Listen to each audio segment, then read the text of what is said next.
Episode start होते ही सबसे पहले हम देखते हैं युहाओ और वोंगडोंग दोनों ही अपने प्लान्स को सेटल करने के लिए चाह रहे होते हैं। जहां पर चाहते ही युहाओ, जिसने के अभी अभी वोंगडोंग को अपनी फैमिली की स्टोरी के बारे में बताया हुआ है, वो वोंगडोंग से कहता है बात चाहे जो कुछ भी क्यों ना हो, मुझे अपनी फैमिली के सारे मेंबर्स को ही एक एक दफा सबक जरूर सिखाना है। और अभी के लिए अच्छी बात तो ये है कि ये टाइम मुझे जल्दी जल्दी मिल रहा है कि मैं अपनी फैमिली के एक पर्सन को तो अभी ही सबक सिखा सकता हूँ। जिसके साथ ही शाओ शाओ इन्हें आवाज देते ही कहती है, मैंने ऐसा सुना है कि तुम लोग फाइनल तक पहुंच चुके हो, मगर क्या कहीं तुम लोगों का इरादा मेरे बिना फाइनल मैच में हिस्सा लेने का तो नहीं है। जिसके साथ ही दोनों टीममेट्स शाओ शाओ को देखते ही उसकी तरफ आ जाते हैं और उसी के साथ ही शाओ शाओ इनसे कहती है, सबसे पहले तो हम लोग खाना खा लेते हैं क्योंकि कल के दिन हमें अपने मैच में फर्स्ट प्लेस पर आना है। मगर उसी के साथ जैसे ही ये लोग यहाँ से जा रहे होते हैं तो दाई हुआबिन और उसके टीम मेंबर्स भी यहीं पर मौजूद होते हैं। जिसके साथ ही एक टीम मेंबर कहती है, तो क्या ये वो ओपोनेंट है जो कल के दिन की चैंपियनशिप में हमारे सामने खेलने वाले हैं। और उसी के साथ ही इस लड़की ने जिस कप को पकड़ा होता है उसे ये यहीं पर गिरा देती है। जिसे देखते ही युहाओ और उसकी टीम भी यहाँ पर रुक जाते हैं। मगर युहाओ की टीम को रोकने के लिए ये लोग कुछ और भी कर सकते थे।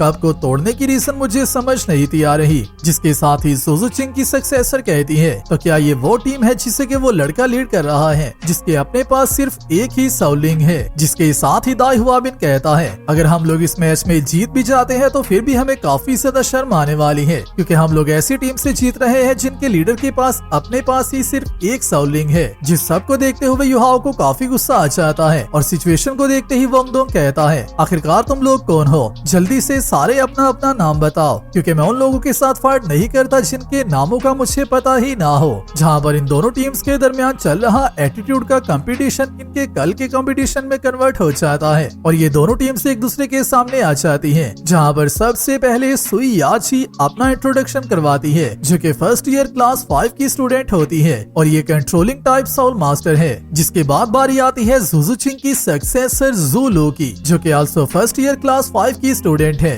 और एजिलिटी अटैक टाइप मास्टर है। जिसके बाद लास्ट पर बारी आती है दाई हुआबिन की जो कि मेन अटैक टाइप मास्टर है जो कि पावर अटैक सिस्टम से बिलोंग करता है और आल्सो क्लास 1 5th ईयर का स्टूडेंट है। जिसको देखते ही वोंगडोंग कहता है, तो क्या हुआ अगर इनके पास 3 साउलिंग वाला टीम मेंबर मौजूद है, हम लोग कुछ भी कर इन सब को भी यहीं पर डिफीट करने वाले हैं। जिसके साथ ही हम जैसे ही पूरे अरीना को देखते हैं तो यहाँ पर और कोई भी स्टूडेंट मौजूद नहीं होता, बल्कि इस मैच को शायद से प्राइवेट भी इसलिए रखा जाता है ताकि अगर इस मैच के रिजल्ट को अनाउंस करने से पहले अगर उसकी इन्फॉर्मेशन को चेंज करना पड़े तो उसे कर लिया जाए। और इसी के साथ ही हम देखते हैं इनर अकेडमी कोर्टयार्ड के डीन को, जिसके साथ ही डीन यान कहते हैं, हालांकि युहाओ की टीम ने 2 मरतबा ऐसी टीम्स को डिफीट किया हुआ है जिनमें के लेवल 30 प्लस के साउल मास्टर मौजूद थे, मगर अगर युहाओ की टीम की ओवरऑल स्ट्रेंथ को देखा जाए तो मुझे ऐसा लगता है कि दाई हुआबिन के साथ इनका सामना काफी ज्यादा मुश्किल हो सकता है। जिसके साथ ही डीन यान यही बात डिप्टी डीन चियान डुओ से पूछते हैं और इसी के साथ ही डिप्टी डीन चियान अपने पास से कॉइन को फ्लिप करते हैं और उसके रिजल्ट्स को देखते ही कहते हैं, ये कैसा रहेगा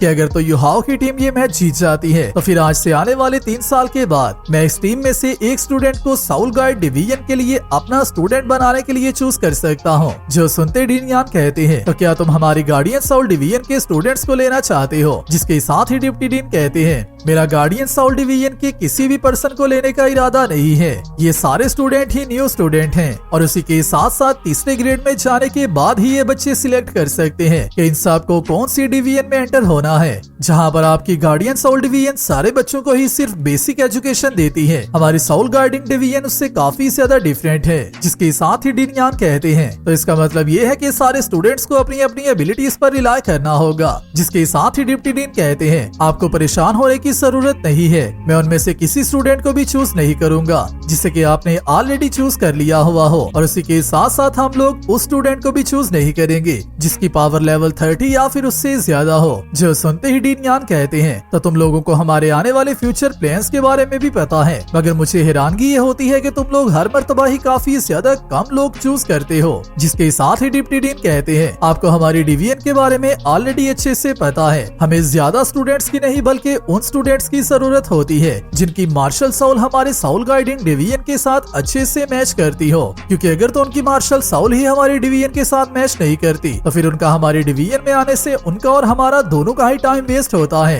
जिस पर डीन यान एग्री हो जाते हैं। जिसके साथ ही मास्टर मास्टर फान यू युहाओ के लिए अपने माइंड में सोचते हैं कि तुम्हें अभी के लिए हमें डिसअपॉइंट नहीं करना, क्योंकि हम सबको तुम्हारे से काफी उम्मीदें हैं। और इसी के साथ ही मास्टर मोचिन की एंट्री होती है, जो कि आते ही मास्टर जो से कहती हैं अभी के लिए दोबारा से युहाओ की टीम के सामने ऐसी टीम मौजूद है जिनके लीडर के पास 3 साउल लिंक्स मौजूद हैं। जो सुनते मास्टर सुओ कहती हैं तुम्हारी क्लास के चिबाओ लाइट पेगोडा के स्टूडेंट के पास भी आल्सो 3 साउल लिंक ही मौजूद थी, मगर फिर भी तुम्हारी क्लास मेरे स्टूडेंट से हार गई थी। जिसके साथ ही मास्टर मोचिन कहती हैं निंगटियान सपोर्ट टाइम मास्टर था, मगर वहीं पर दाई हुआबिन काफी ज्यादा स्ट्रॉन्ग अटैक टाइम मास्टर है, जिसकी वजह से मैं भी ये देखना चाहती हूँ कि तुम कितनी देर प्राउड रह सकती हो, क्योंकि तुम्हारी टीम इस मैच में हारने वाली है। और इसी के साथ ही अनाउंसर इस मैच को स्टार्ट करवा देता है और मैच स्टार्ट होते ही सबसे पहले दाई हुआबिन अपनी मार्शल साउल को एक्टिवेट करता है, जो कि व्हाइट टाइगर की होती है। जिसके साथ ही सायुची अपनी मार्शल साउल को एक्टिव करती है, जो कि 9 टेल फॉक्स की होती है। और इसी के साथ ही ज़ूलू अपनी मार्शल साउल को एक्टिव करती है, जो कि कैट की मार्शल साउल होती है,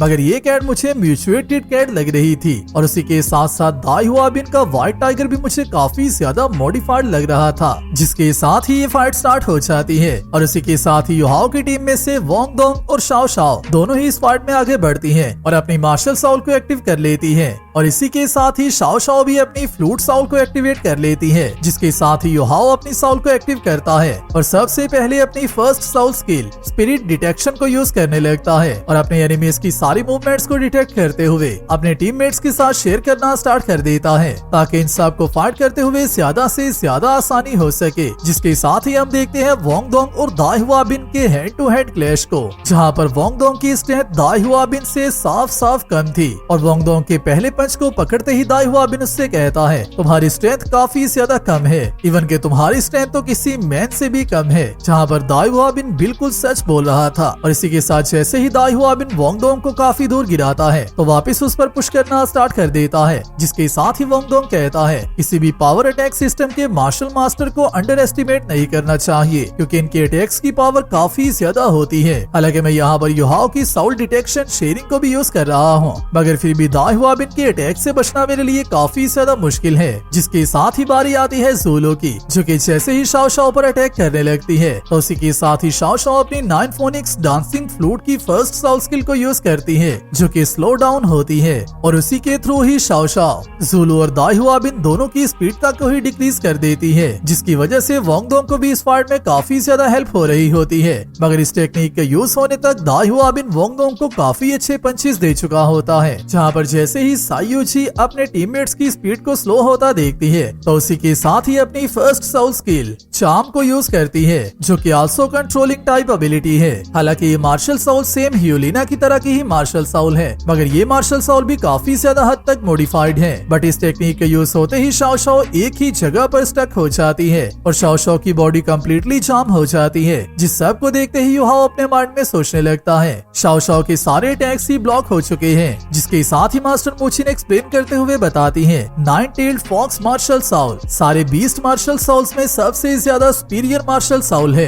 क्योंकि इसकी रिंग्स का नंबर बढ़ने के साथ साथ इसकी टेल्स में भी इजाफा होता जाता है। हालांकि अभी के लिए इस फॉक्स की सिर्फ 2 ही टेल्स हैं, मगर आने वाले टाइम में इसकी पावर और भी ज्यादा स्ट्रॉन्ग होती जाएगी। और जबकि सायुची के पास 2 साउल लिंक्स मौजूद हैं, तो फिर उसका शाओ शाओ की 9 फोनिक्स डांसिंग फ्लूट की 1 साउल लिंक की पावर को ब्लॉक करना काफी ज्यादा आसान काम है। जिसके साथ ही हम देखते हैं दाई हुआबिन जो के वोंग दोंग को पीट रहा होता है, वो दोबारा से वोंग दोंग से पूछता है बिना अपने फ्रेंड्स की हेल्प के तुम कितनी देर तक मेरा सामना कर सकते हो। और इसी के साथ ही दाई हुआबिन अपनी सेकंड साउल स्किल को यूज करता है, जो कि white tiger fierce light wave होती है, जिसे देखते ही वोंग दोंग अपनी first soul skill wind cutter का यूज करता है और ये दोनों एक दूसरे के साथ काफी ज्यादा फियर्सली फाइट कर रहे होते हैं। जिस सब को देखते ही डीन यान कहते हैं दोनों टीम्स के पावर अटैक सिस्टम के मेंबर्स एक दूसरे का आमना सामना कर रहे हैं और जबकि इन दोनों की स्ट्रेंथ में काफी ज्यादा फर्क है, तो उसकी वजह से इस मैच के क्या रिजल्ट हो सकते हैं उसका अंदाजा ऑलरेडी लगाया जा सकता है। जिसके साथ ही मास्टर मोचिन दोबारा से कहती है इवल आइड व्हाइट टाइगर की पावर काफी ज्यादा डिस्ट्रक्टिव है, जिसकी वजह से वोंग दोंग का दाई हुआबिन का हेड डाउन सामना करना स्टार्ट से ही गलत था।